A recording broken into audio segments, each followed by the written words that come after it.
दोस्तों जय श्री कृष्णा। स्वागत है आपका हमारे चैनल पर। दोस्तों आज की इस वीडियो में हम बात करेंगे गुप्त नवरात्रि के बारे में। हमारे हिंदू धर्म में, हमारे सनातन धर्म में हर वर्ष 4 नवरात्रि आती है। उसी में से एक माघ मास की जो दिव्य और गुप्त नवरात्रि होती है, आज उसी के विषय में बात करेंगे। दोस्तों यह गुप्त नवरात्रि आज यानी 19 तारीख से शुरू हो रही है। जो लंबे समय से यदि आपकी कोई इच्छा अधूरी रह गई है, तो यदि आप सच्चे मन से इस गुप्त नवरात्रि में उसकी साधना करते हैं, माता रानी की अर्चना पूजा करते हैं, तो आपकी वह मनोकामना अवश्य पूरी हो जाती है। गुप्त नवरात्रि का मतलब यही होता है कि इसमें लगभग सारी चीजें गुप्त ही रहती हैं। आप कलश स्थापना करते हैं, आप माता की साधना करते हैं, तो वह किसी प्रकार से ऐसे नहीं होता है कि किसी बाहर वाले को पता चले कि आप किसी साधना में लगे हुए हैं। ऐसा रहता है कि इसमें मतलब कोई भी आप कार्य करते हैं वह पूर्ण रूप से गुप्त रखा जाता है। ये तिथि बहुत महत्व रखती है। इसमें 10 महाविद्याओं की पूजा अर्चना की जाती है और साथ ही एक ऐसा अद्भुत संयोग बनता है। वैसे तो ज्यादातर इन गुप्त नवरात्रियों को साधक जो रहते हैं, जो तंत्र विद्या साधक रहते हैं, वही इसको करते हैं, परंतु सभी कर सकते हैं। यदि आपके मन में कोई इच्छा हो, कोई मनोकामना हो जो बहुत समय से पूर्ण नहीं हो रही है, तो आप भी सच्चे मन से बिना तंत्र साधना के भी इस गुप्त नवरात्रि को संपूर्ण रूप से इसका पालन कर सकते हैं। आषाढ़ और माघ की नवरात्रि गुप्त नवरात्रि कही जाती है। आध्यात्मिक और तंत्र साधना के लिए बहुत अद्भुत और अलौकिक माना जाता है। यह समय साधना को गोपनीय रखने का होता है और सबसे उत्तम समय होता है। इसमें दिखावा बिल्कुल नहीं किया जाता है और जो भी साधक रहते हैं उनके व्यक्तिगत रूप से मतलब जो स्वयं कर सको और जितना कर सको वो उस प्रकार की यह पूजा होती है। अपने आत्म कल्याण के लिए, समाज के कल्याण के लिए, विशेष प्रकार की कोई इच्छा हो उसको पूर्ण करने के लिए इस नवरात्रि की पूजा की जाती है। इसमें तंत्र मंत्र साधना के लिए यह अद्भुत कही गई है।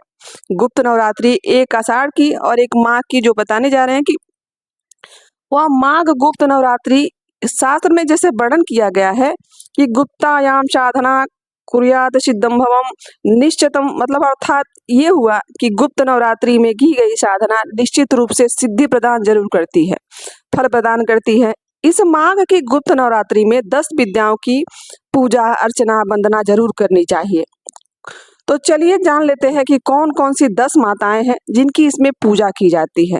इसमें पहली है माँ काली, माँ तारा, देवी माँ, माँ त्रिपुर सुंदरी, माँ भुवनेश्वरी, माँ छिन्नमस्ता, माँ भैरवी, धूमावती, बंगलामुखी, माँ तंगी, कमला देवी। इन 10 महाविद्याओं की साधना गुप्त नवरात्रि में की जाती है। जो साधना सरल रूप से शुद्ध और सात्विक करना चाहते हैं वह शुद्ध सात्विक भी कर सकते हैं, परंतु इसमें बहुत सारे जो तंत्र मंत्र साधक रहते हैं वह बलि की भी प्रथा रखे हुए हैं।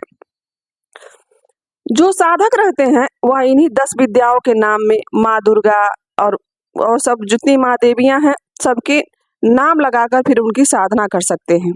तो आप तंत्र साधना यदि नहीं करना चाहते हैं, तंत्र मंत्र सिद्धि के लिए यह नहीं करना चाहते हैं, आत्म कल्याण के लिए करना चाहते हैं, स्वयं की शुद्धिकरण के लिए करना चाहते हैं, या कोई स्वयं की मनोकामना है पूर्ण करना चाहते हैं, तो आप बिना इन 10 महाशक्तियों को जैसे माता दुर्गा, माँ शैलपुत्री, उनकी भी पूजा कर सकते हैं इस दौरान। चलिए जान लेते हैं कि इस गुप्त नवरात्रि में माता रानी की पूजा करने का नियम क्या है। तो ध्यानपूर्वक सुनिए। इस दिन एक चौकी पर लाल वस्त्र बिछाकर माता की प्रतिमा को स्थापित किया जाता है और उसके बाद चौकी पर बाएं साइड में अपने बाएं हाथ पर चौकी के किनारे कलश की स्थापना की जाती है। उसके दाहिने साइड में आपको दीपक की स्थापना करनी चाहिए। हो सके तो घी का दीपक ही जलाइए और यदि ना हो सके तो आप तिल का तिल भी जला सकते हैं।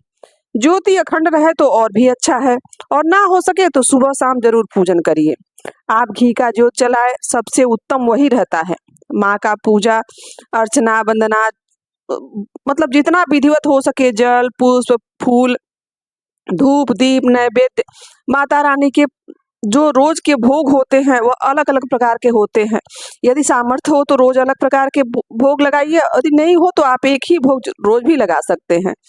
उसके बाद माता रानी के जो 99 मंत्र होते हैं आप उनका भी जाप कर सकते हैं। उनकी पूजा के बारे में, गुप्त नवरात्रि के बारे में अब किसी को बताना नहीं चाहिए। गुप्त नवरात्रि का मतलब यही होता है कि संपूर्ण रूप से गुप्त रहे। यह नहीं कि आप कलश स्थापना कर दिए तो आप बोले कि मैं गुप्त नवरात्रि की पूजा कर रही हूँ और मैंने कलश रखा है। इसके विषय में किसी को जानकारी नहीं होनी चाहिए। यदि आप धन लाभ के लिए कर रहे हैं तो आपको माता लक्ष्मी के स्तोत्र का पाठ करना चाहिए। यदि आप शत्रुओं पर विजय प्राप्ति के लिए कर रहे हैं तो शत्रु बाधा मंत्र का जाप करना चाहिए और आपको बंगलामुखी का ध्यान करके पूजन करना चाहिए।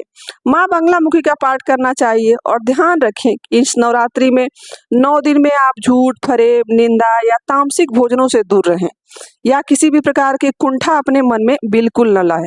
एक बात और ध्यान रखिएगा कि किसी को हानि पहुंचाने के लिए कभी भी कोई पूजा नहीं की जाती है।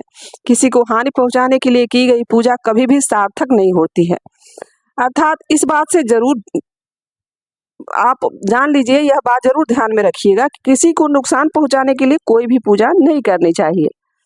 साधक इन 9 दिनों में गुप्त नवरात्रि की पूजा करते हैं या साधना करते हैं, उन्हें मौन व्रत भी रहना चाहिए। यदि आप मौन रह सकें तो अति उत्तम है। आप गुप्त साधना कर रहे हैं, इसका दिखावा भी ना करें, बिना किसी को बताए हुए इसकी पूजा करें। यदि आप इस प्रकार की पूजा करते हैं तो आपको गुप्त नवरात्रि में आपका जो उद्देश्य है, आपकी जो मनोकामना है, वह जरूर पूरी हो जाएगी। यह माँ के आशीर्वाद की आराधना का ही फल होता है कि मनुष्य जो चाहता है और सच्चे मन से करता है पूजा, तो माँ उसकी पूजा जरूर स्वीकार कर लेती है। जैसे कि बहुत से संत महात्मा, हमारे शास्त्रों में भी इस बात पे लिखा गया है कि यदि सच्चे मन से की गई प्रार्थना माता रानी जरूर स्वीकार करती हैं। ये जान लेते हैं कि इस वर्ष 2026 में माघ मास के शुक्ल पक्ष में गुप्त नवरात्रि कब पड़ रही है। तो इस बार गुप्त नवरात्रि प्रारंभ हो रही है 19 जनवरी 2026 को और मंगलवार यानी 27 जनवरी को यह नवरात्रि समाप्त हो जाएगी। नवमी के दिन कलश स्थापना का समय सोमवार को 9वीं का दिन होगा, 19 जनवरी को, और कलश स्थापना का समय है सोमवार को, यानी सोमवार को सुबह 5:27 पर जब ब्रह्म मुहूर्त होगा उस समय आप कलश स्थापना कर सकते हैं। इस दिन सुबह 6:21 तक यह समय रहने वाला है। दूसरा भी मुहूर्त बन रहा है जो सुबह 7:24 से लेकर 10:46 तक रहेगा। इस दिन अभिजीत मुहूर्त भी रह रहा है। अभिजीत मुहूर्त ऐसा होता है कि इस समय कोई भी कार्य किया जाए तो वह पूर्ण रूप से सिद्ध ही माना जाता है। अष्टमी सोमवार को यानी 26 जनवरी को पड़ेगी और नवमी मंगलवार को 27 जनवरी को पड़ेगी। इस दिन पूर्णाहुति किया जाएगा और इस दिन नवरात्रि का विसर्जन भी होगा। माघ मास की गुप्त नवरात्रि साधकों के लिए एक अमूल्य अवसर लेकर आती है। इसमें यदि भक्ति, श्रद्धा भाव और विश्वास रखा जाए तो आपकी संपूर्ण मनोकामनाएं जरूर पूरी हो जाती है। और इन 9 दिनों में जितना भी हो सके आप माता रानी के निमित्त जो भी हो सके वह आप जरूर करिए। सच्चे मन से माता रानी की पूजा करिए, उनकी आराधना करिए और हाँ, सबके कल्याण के लिए ये पूजा किया जाता है। तो दोस्तों, यह थी गुप्त नवरात्रि से जुड़ी हुई कुछ जानकारी। आशा करती हूँ कि आपको यह वीडियो अच्छी लगी होगी और यहाँ तक बने रहने के लिए आप सभी का दिल से आभार। यदि मेरी वीडियो अच्छी लगी तो दोस्तों तक शेयर करिए और हमें कमेंट करके जरूर अवगत कराइए। राधे राधे, जय श्री कृष्णा।